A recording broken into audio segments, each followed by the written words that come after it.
Welcome back, ladies and gentlemen. Here is a special new episode of ranking the top 10 best films by some of the greatest film directors of all time. I'm starting from 10 and then working my way up to number 1, and this is a brand new special episode since I was previously doing the best performances by the greatest actors of all time, which I will still continue, but today I'm excited to talk about a truly great and underrated director, Richard Donner. Born in New York from Jewish parents, this man actually wanted to become an actor. But he was influenced to become a director, and are we glad for it?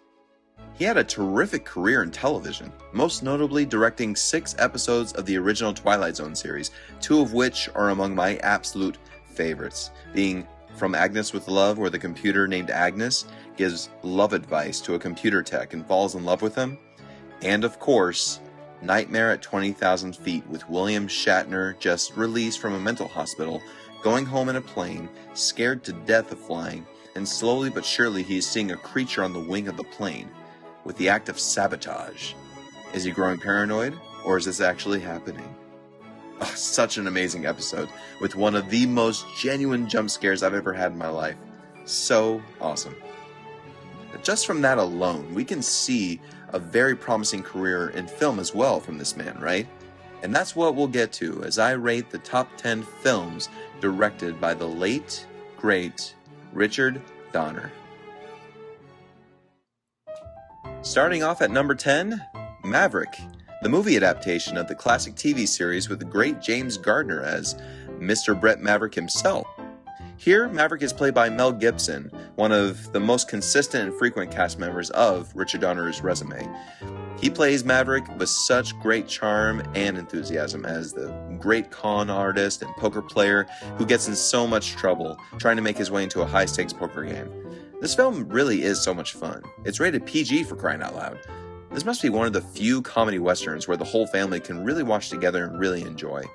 One beautiful thing about Richard Donner is that in every film he's made, there has always been the element of fun on the set.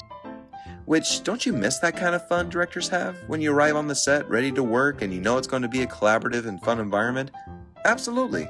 I really enjoy this film. It really is so much fun. Number 9, Conspiracy Theory.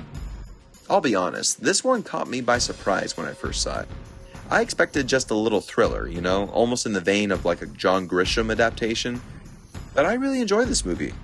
Mel Gibson and Julia Roberts give very nice performances. Patrick Stewart is incredible in this movie, as he always is. It covers a taxicab driver named Jerry, who believes all events have a conspiracy behind them. He has no one to really help him solve this except Julia Roberts, who is trying to solve a murder of her father, beginning those thoughts of conspiracies as well. Soon, they're being chased by Stewart as they're asking too many questions and diving in deeper than they should, and the thrill ride continues. Writing-wise, it's not one of Brian Helgeland's best, but it is, without a doubt, very enjoyable. Number 8, Ladyhawke. I'm sure this is much higher for a lot of people, but in comparison for me, number 8 just works just fine for me. Matthew Broderick is a thief who is practically forced to help a warrior, played by Rutger Hauer, escaping from an evil bishop. The warrior has a secret and a curse. The love of his life is the hawk he carries, whom the bishop wants for himself, so much that he puts a curse on the lovers when the warrior is a human in the daytime, and the lady is a hawk. But by night, the hawk turns into a human lady, and the warrior becomes a black wolf. Altogether, they devise a plan to seek vengeance against the bishop. This is classic fantasy stuff, right? And Donner wonderfully leads it to such an enjoyable conclusion. I will admit there are some baggy things about it. It feels kind of long at times. Broderick feels almost a little out of place, but the arc of the lovers just works so beautifully for this story, in which Donner really focused on the relationship and the romance between these two. It wouldn't really work if the romance was not as strong. Number 7, Scrooged. One of my favorite Christmas movies, starring the love him or hate him, Bill Murray. Personally, I love Bill Murray. I love dry humor, so he fits right in. This cult classic takes on a modern version of A Christmas Carol, with Murray as the Scrooge-like TV producer Frank Cross producing a new version of A Christmas Carol. This film had its issues for sure, including a lot of people saying Donner didn't really know what he was doing directing comedy. But that's why you have artists like Bill Murray who can add some flavor to it. Donner said himself, you don't direct Bill Murray, you pull him back from improvising so much. The themes of A Christmas Carol are still so relevant, and it's still so much fun to watch every year. It was indeed definitely ahead of its time with its crude and dry humor, which is why it has such a cult following now. Put this in your stocking for someone for Christmas coming up if they haven't seen it, or if you haven't seen it. It really, really, really is well worth it. Number 6, Lethal Weapon 2. If there was a list of sequels that are just as good as the first, oh yeah, it's in the top 10 for sure. Maybe I should do a list on that, huh? What an idea. You have Gibson and Glover returning as Riggs and Murtaugh, where Murtaugh is still getting too old for this battling South African drug dealers and having to protect the most annoying witness you'd never ask for. Leo Getz, played flawlessly by Joe Pesci. There are so many scenes in this that just hold on to me, such as, you know what? Diplomatic immunity. It's just been revoked. I'm sure you all realize it is certainly not easy to do a sequel to a hugely successful predecessor. But with Donner's magic and consistency and professionalism, he made it happen, which still made a bucket load of money. Number 5, Superman the movie. Among the first, if not the first, superhero movie that was really taken and treated seriously, thanks to Donner. The original script was more campy, and Donner said, no, let's make this genuine.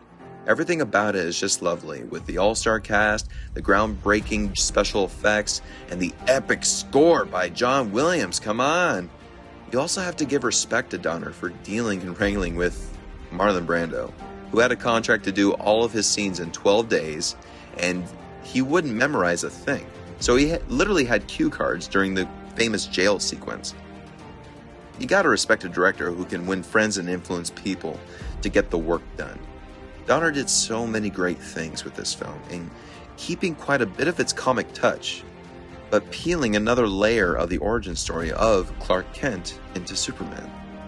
I love how they built this story. I'll be honest, there are some baggy moments in it that slows it down quite a bit for me.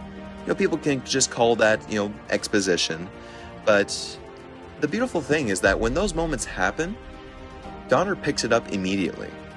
He does have a great sense of creating blockbusters, which he was giving that code name for himself in Hollywood. One of the best reliable directors of making blockbusters.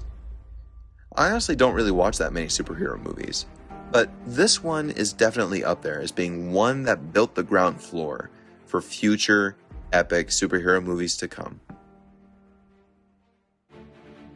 Number 4, Superman 2, the Richard Donner cut. What an incredible story this is behind the making of this classic sequel to a classic film adaptation of a classic superhero. Isn't it classic? I know. If you don't know the story behind this film and why it's called the Richard Donner cut, I'll tell you briefly. Richard Donner filmed Superman and Superman 2 back to back. That was the original plan. Superman 1 was finished, but Superman 2 was about 80% complete. Apparently, there were issues and tension between Donner and the producers with going over budget and going over schedule to meet Donner's vision. It's a he said, she said kind of a deal. Whatever the case may be, Donner was let go of the picture and they brought in Richard Lester to complete the film, who was one of the producers of the original and for this one. With directing such classics as The Beatles' A Hard Day's Night and Help, of course, Lester would be the perfect guy to do Superman? Okay. Superman 2 was automatically a hit, but the cast and crew didn't really get along with Lester after Donner left. Simply because of the trust he built with the whole cast and crew, coming from the first one and then filming the second one simultaneously. But if you want an example of fan devotion loyalty, and trust? Here it is. Fans of Donner's vision of the first Superman, including cast and crew, campaigned heavily for 20 years for Donner to release his own cut of Superman 2. Everyone had said he literally had enough footage to release his own cut of the film. And after years of turning it down, Donner finally said yes. And this cut of the film is definitely tons of fun. It truly is the best Superman movie of the franchise because, I'm sorry, whoever told Zack Snyder that in order to make a good movie, it just had to be 3 frickin' hours long and everything else can be completely surface level and generic? No one? Huh, interesting. Yes, it is cheesy in some places. Yes, the effects may be a bit dated, but you can't deny Donner's take of the next chapter of Superman and building Christopher Reeve into a huge star. This is exactly what superhero sequels should be, showing our hero in major inner conflict with big-time vulnerability. Such a great effort with the Donner cut. Number 3, Lethal Weapon. One of the best buddy cop movies ever made, which is also certainly one of the best Christmas movies, right? Mel Gibson and Danny Glover as Riggs and Murtaugh in something of an international treasure. What could be more fun than a pair of cops who are complete opposites team up to take down a drug smuggling gang? This is one of the great blends of high-octane action, heartfelt drama, and genuine comic relief. Apparently, the original draft was much darker by Shane Black, but Donner suggested adding more elements of comedy to soften the darkness, which they made it work wonderfully. You want to know how Donner helps his actors? To create tension between Mel Gibson and Gary Busey, who played the villain, he kept saying to each of them that the other ate the last waffle. Yes, a lot of the magic of the movie comes from Gibson and Glover, but without the confidence and guidance of the director, it wouldn't have the real magic all the way around. We honestly would not have future buddy cop movies like Tango and Cash, Hot Fuzz, and the Rush Hour series if it hadn't been for this a bit flawed, but exciting and without a doubt memorable masterpiece. Number 2, The Omen. One of the scariest films of all time. It highly affected me as a kid when I first saw this. You should read up on everything that happened during the filming process. This film was honestly plagued with so many unfortunate tragedies, such as sudden injuries, tragic quote-unquote accidental deaths, and coincidentally avoided deaths, such as Gregory Peck going to have dinner at his favorite restaurant during filming, and then the restaurant is blown up minutes before he arrives. I mean, what do you expect when you have a film about a son of a respectable couple who could be the son of the devil? Richard Donner's style is like nothing I've ever seen of him before. Everything is so creepy and terrifying. I find it hard to watch to this day, because it genuinely is so terrifying. Donner and the crew gave everything to this film, and it shows. Because originally, this film was not going to be given the press that it really deserved. They made this film into an experience they would never forget, with marketing that can only match The Exorcist, quite frankly, with a premiere date of June 6, 1976. Yep. It was this film that really put Donner on the map of the mainstream. And all I can say is bravo for making one of the most terrifying films for years to come. Here are just a few quick honorable mentions. The Toy, starring Richard Pryor as a janitor who was literally purchased by a spoiled rich kid, Scott Schwartz, before he got his tongue stuck on a pole in A Christmas Story, and treats him like a toy, but over the course of the movie, they develop a closer relationship. This is a fun and cute little comedy that is great to catch on Comedy Central every now and then. Lethal Weapon 4, which is almost bittersweet to bring this one up just because of too much zaniness they just had to add in for some reason. There are some funny bits in here, just to be truthful, such as the interaction between Chris Rock and Joe Pesci, and the fight scenes are really well crafted as well. It's obviously not one of the best, but it's still enjoyable just because of how much fun that we've had for the past 3 films. Radio Flyer. Seeing this again recently, I honestly enjoyed this film. You have Tom frickin' Hanks narrating a story of his youth, with his younger self played by Elijah Wood and his brother played by Joseph Mazzello, trying to build a plane to escape their abusive father, whom they refer to as the King. Its message is certainly not practical and really not even forgivable. But I love the imaginative take Donner gave it, including never really seeing the father's eyes. It's always hidden in the shadow. His shots are usually from the perspective of the child, which is very Spielberg-like. And I really respect the movie for trying something different.